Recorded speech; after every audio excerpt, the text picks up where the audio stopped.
bana mélodie balinganga bana mélodie bana ko consommer nga depuis nazala ko to à 0 tina ko na 30 ans ba ko pesa ba on pe cadeau ata stadi matière ole nga mnene mena ki tata Raphaël eloko wana ezala soki nkolo atie yango na motema même tata Raphaël faut kolo peka mais nazo biso makambo nzambe basala yango na yo moko te OK bisika nyonso bato ya nzambe atinda bakenda baza kobisa nzambe monterai-je est-ce que battrai-je est-ce que gagnerai-je ce combat ça veut dire il y a la question autour de nzambe ça veut dire je vais me déplacer Seigneur est-ce que son aki kopianga victoire contre Bamadianite est-ce que son aki na gagner bitumba wana omoni quand tu te confies à Dieu dis-le bien malheur à celui qui fait son projet sans consulter Dieu tant malheur, ça veut dire un malheur. Okay. Parce que quand tu ne consultes pas le Seigneur et tu vas de toi-même, ça revient à toi-même. Et comme un gambonayo, et comme il passe ici, parce que ça au côté de la loi, au koufi. Or, si tu consultes le Seigneur qui voit tout, arrive sur que non, allez-y, tu battras. N'allez pas, tu vas échouer. Déjà, ce qu'on y a bien au début, avant ça, un pas d'aller. Mais ça te préserve. Vous allez préserver. Moi, vous allez vous allez tout ça parce que nous ne consultons pas le propriétaire de ma cam. Comment yo yebinzela te? Ozo mikendela yo moko. Ozo que le boulot est allé bâtir à ma tête, tu as mes ali boulot. Mais mutatamboula ensemble babike ah to tchaki ma boulot ma le boulot est en quatre to leke la boule. Voilà.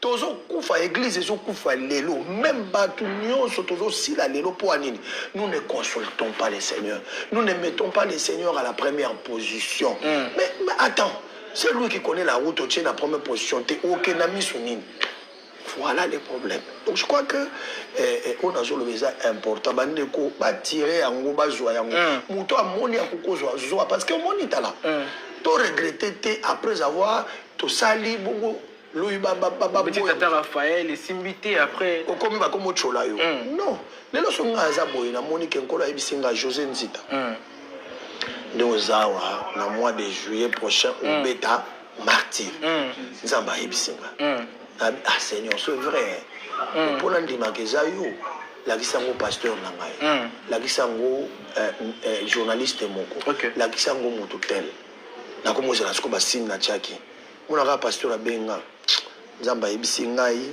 faut beta martyr na confirmer da moko au moins aga journaliste moi en tout cas la qui pena mon na martyr deuxième confirmation au vendre au moins muso passer obi ke yo pena faut beta martyr ko la kinga ozo mona donc biloko wana nyoso wana quand tu vois ça ozo confirmer que makambo na osala endima me pa na nzambe et longolo kubanga et l'ongolo ba inquiétude et l'ongolo confiance en soi vous savez au moins on appelle quoi et simba te na osala makambo nzambe alobi or que nzambe a échoué raté donc je me confie à celui qui n'échoue pas je vais y aller mais ko sala ngote po ba tout mo ba pembeno ba bi ko moni ndongo a danser so meke simba so ko koti boy ko simba yo sala ngo ko zwa so ko qu'est-ce que est même bateau batinda ki wana bazala bateau ali boso baochola bando chrétien tala nenga ke sala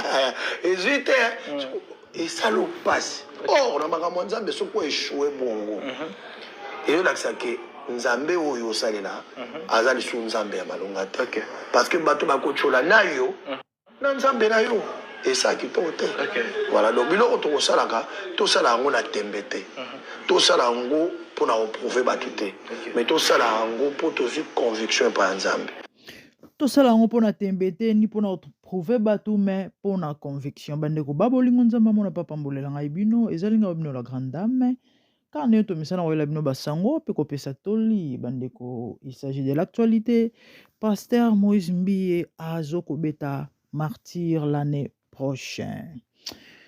Les amis, je crois, tout ça là qui est émission quelques mois passés sur pasteur Mike Alambaye où il fallait qu'il avait tapé martyr.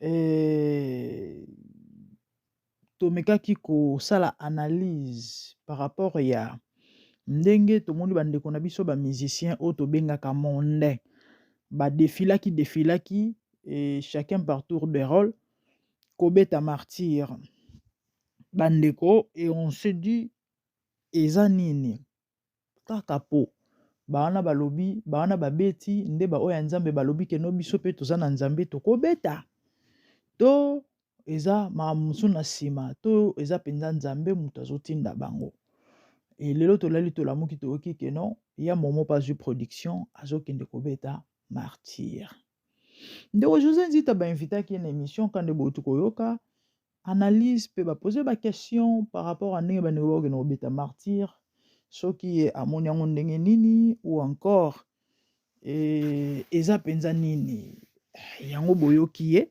tokotiela bino continuité ya message na ye mpona bandeko na biso alobi aza clair na bapropos certainement toyoki biso nyonso ke mwana na nzambe asalaka jamais eloko sans nzambe apesa ye nzela ou encore sans ke atuna nzambe apesi me baexemple awiya nayebi na bible mokomsu david awuta na bitumba na basoldat na ye ntango baye bazongi na mboka beye kokuta nyonso bamemi na basi na bana na biloko ya mboka tu ekei bandeko David azaki soldat vaillant guerrier vaillant héros bandeko batanga la Bible bayebi yango akokaki ko se révolter na bato na ye alobi ok tolanda mais David s'est prosterné premièrement liboso na Nzambe atuni Nzambe soki akoki kokende na Tshigilak bandeko bakombo ba livre Bible ya bamboka Bible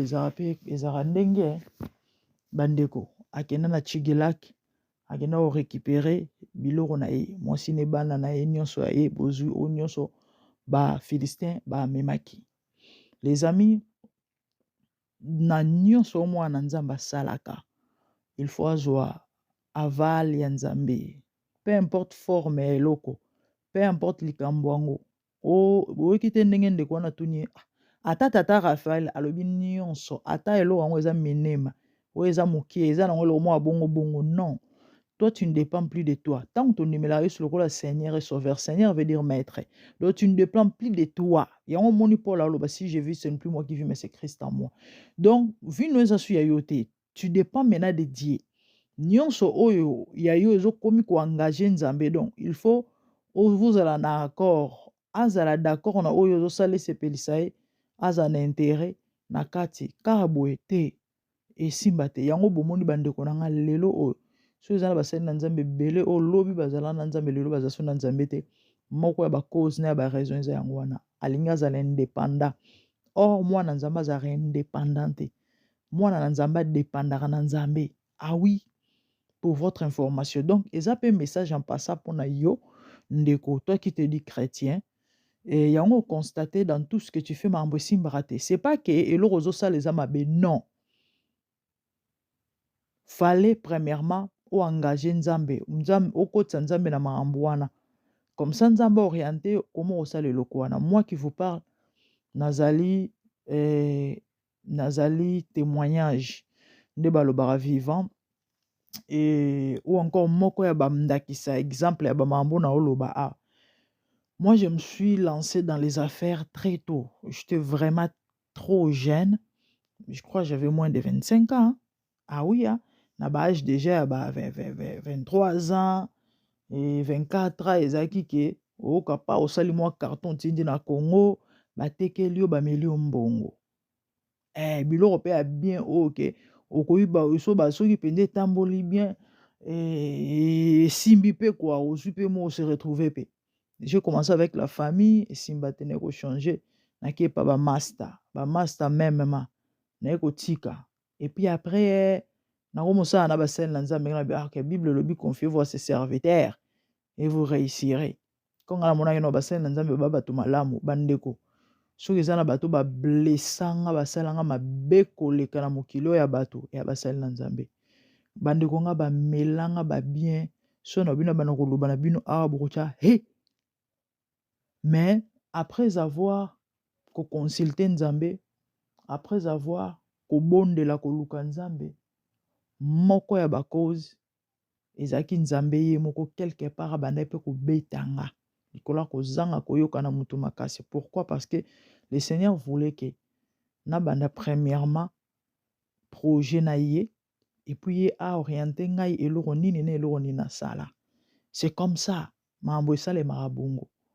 Bref, bandeko na biso bakobeta martyr yango totunaka motuna l'autre fois yango martyr yango eza challenge ekomi challenge parce que tomoni ba oyo mokili défilé awa wenga bandi fali akei boîte akei fer akei lelo ekomi kalambai non ezaki kutu nano Michel Bakenda nayebi te ya Bakende suki ndenge nini on dirait banilaki ou bien nini parce que c'était prévu Michel Bakenda beta concert année au 2023 oh. C'était prévu Michel Bakenda beta concert na été awawa soki na août je crois son na bosanité ya année oh.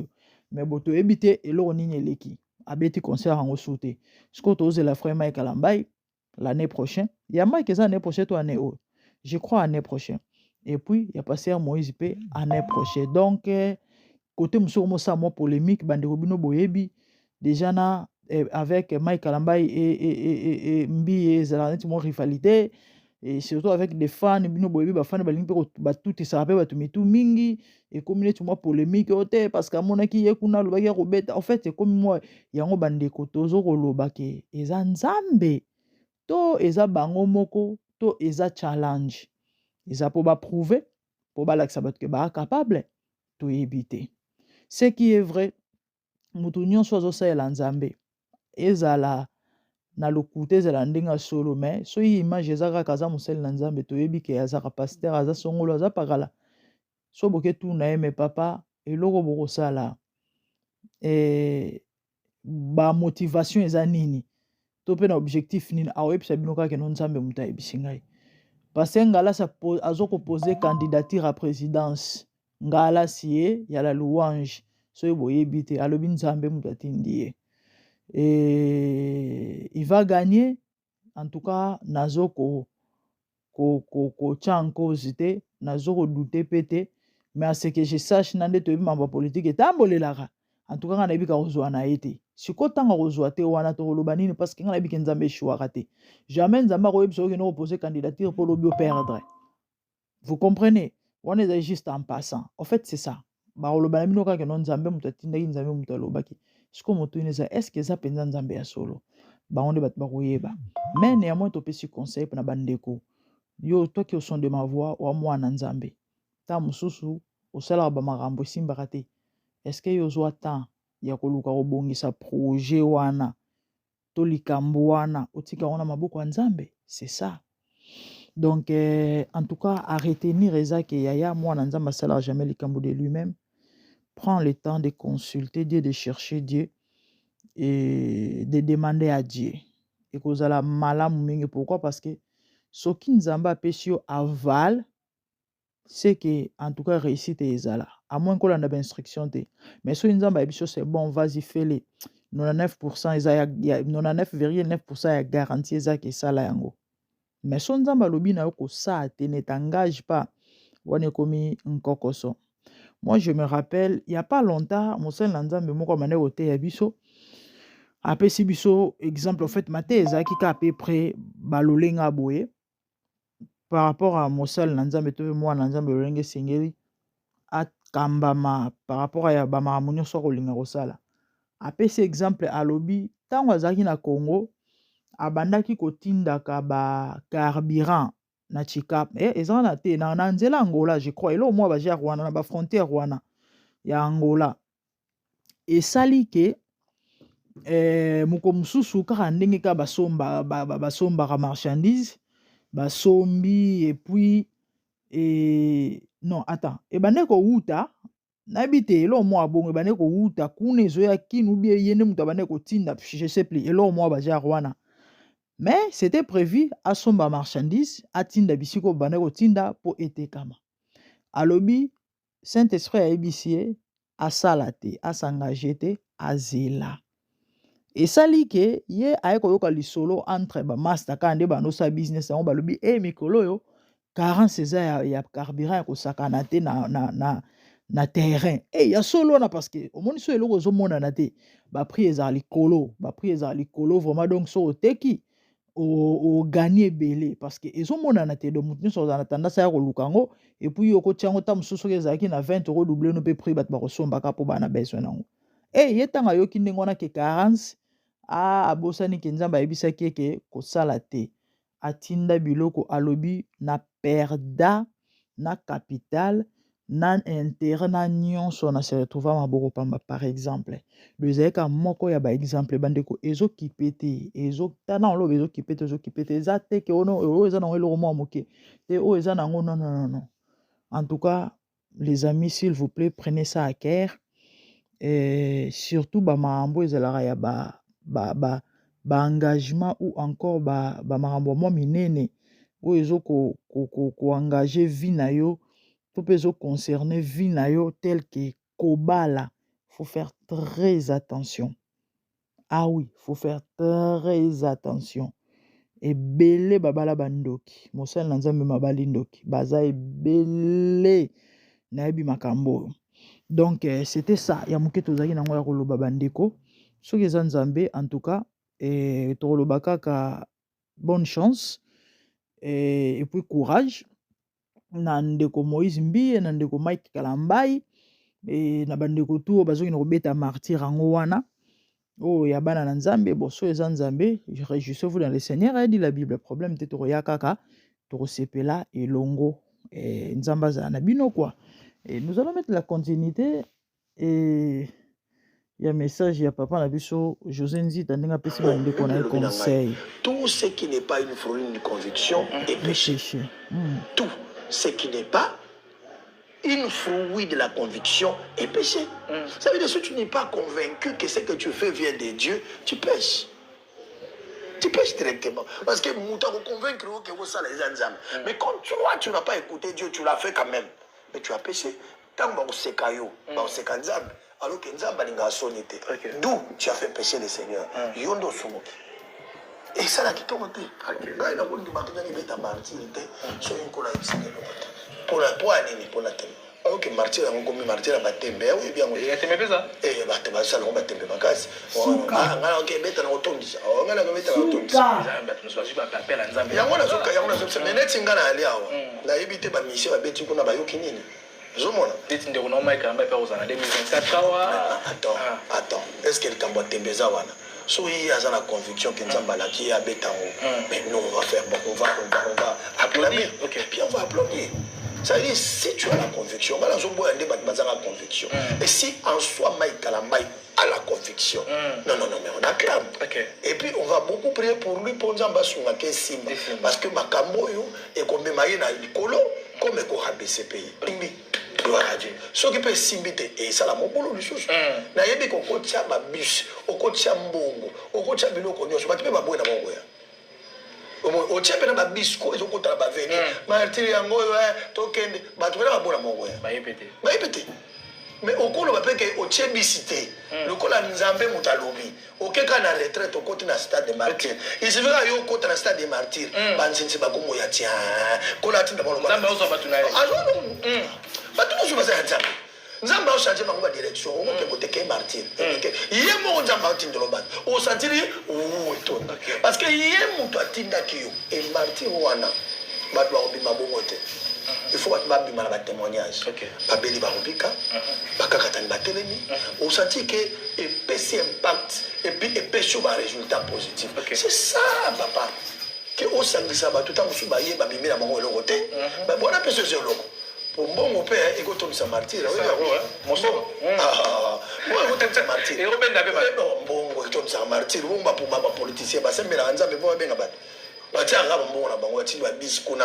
on okende bo 5000 mutu amona autant ba nzira ba pe 5000 kota na biso ça OK on vous 5000 OK na yo 5000 na yo 5000 so quand on tient ba 5000 belé c'est les bao 5000 la bisenso ba 5000 mutaza pena do kabla ba 5000 ya telemi bisango yo ko to 5 koti OK ozi 5 koti ozi 5 koti mo dezana imaginez ça que mbongo zena ngo wana sanga ngo marti otondi sapeti otondi sa otondi sa ya 3000 a kokende ya mo atelemo la zo 3000 na ngana die na ngana otani OK on me met ma bise au côté de ma tombe de plein mais ba otonda pona eloko te ba otonda pona gloire na yo gloire ya nzambe te yo osala ngo po ba mona ke osali mpia kate pas nzambe ozwi zéro pour eloko côté spirituellement.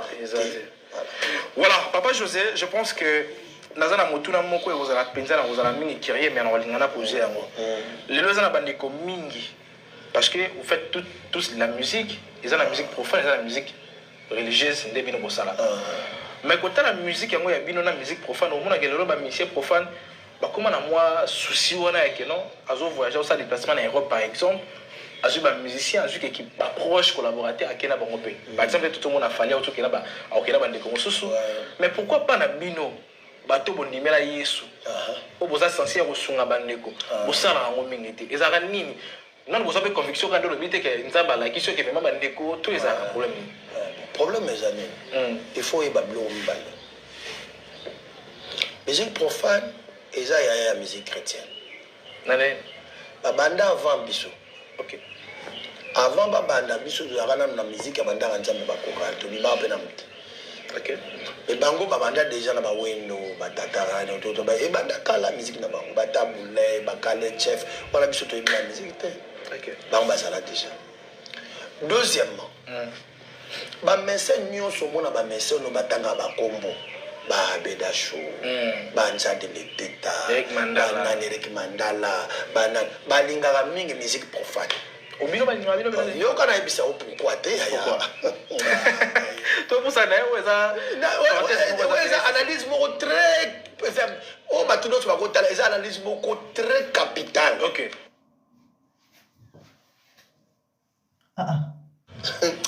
Pandeko balinga ba Eric Mandala wa mutu na ngai Mandala Eric Mandala na pesta moi sniper Maria Mbote. OK.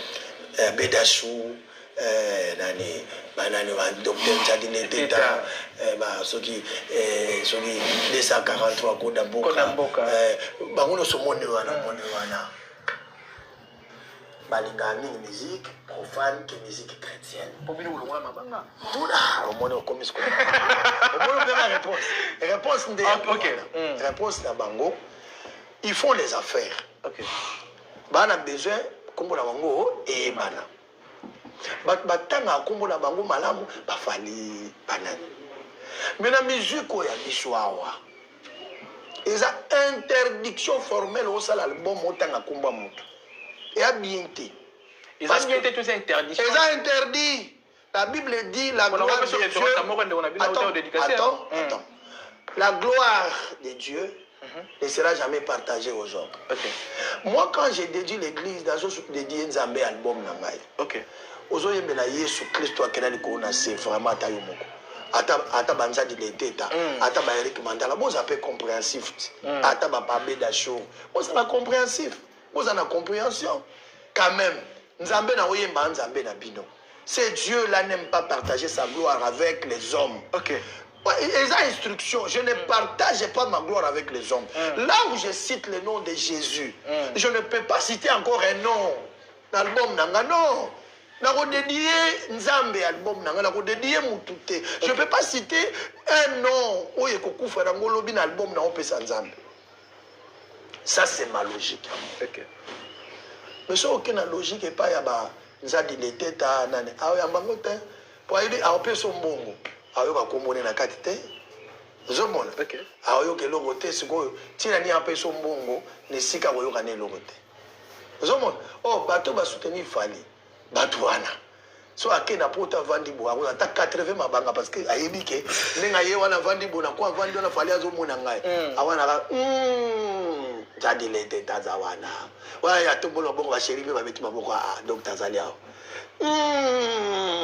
abeda shoela wa batu maboko abeda shoela e mo pa telemi boye atelemi matina podium atiki mo makamu OK ba yebika abeda show azalaki tala bandeko.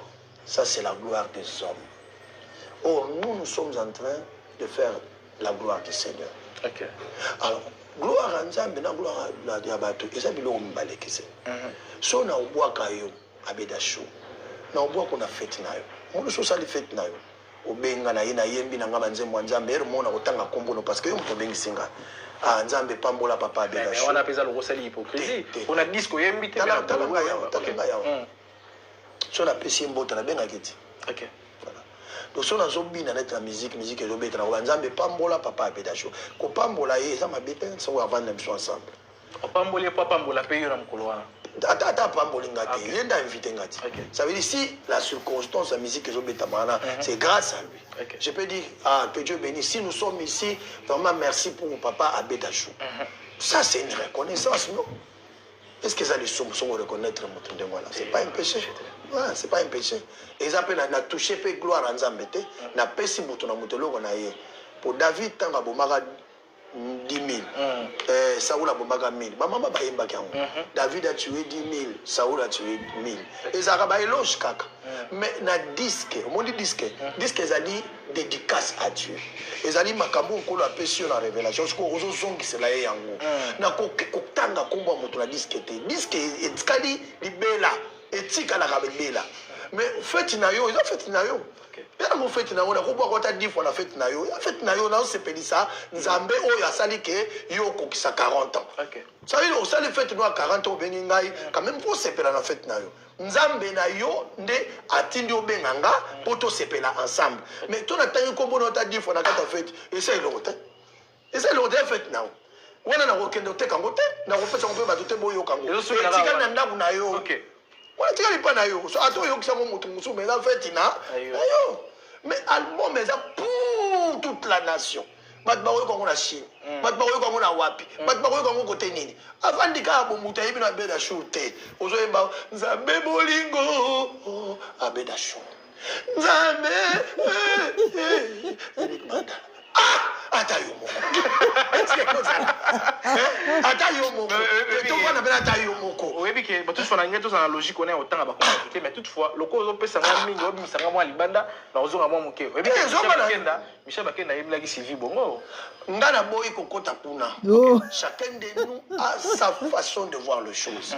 Je ne veux pas entrer dans ces polémiques. Na lingi koute. Donc so ya yemba ki il sait comment il a chanté. Il avait une révélation. Motivation na yebi motivation soit quitté na yebiti.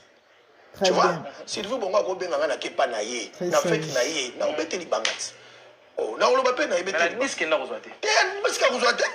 Oh, na disque na on devient colonel na continue. Vraiment, les amis, c'était ça pour aujourd'hui. Et abonnez-vous, moi c'est MDG de Mafuta Seka. Je crois analyse des est vraiment sage. Toyoki Tolandi, Ndekonabiso à s'exprimer, à répondre à l'obi bien. Et voilà. Donc, commentaire Yakotia, Isalité. Et moi, c'est la grande dame. Mais si c'était votre première fois, abonnez-vous. Moi, like, moi, l'abonné. Et au ça, la biso bien. Surtout, activez cloche pour ne rien rater. Ce qui émission continue aux notifications. Partagez pour nous soutenir biso. Et contribution monnaie. Chaîne, ils ont ça conseil. Ils ont ça batoli. Ils ont sunga baike. Baza ko se retrouver pe bako remercier biso. Quant à moi, mon binomba la cima de bonnes choses à vous. Que le Seigneur vous bénisse. Merci, au revoir. Bye.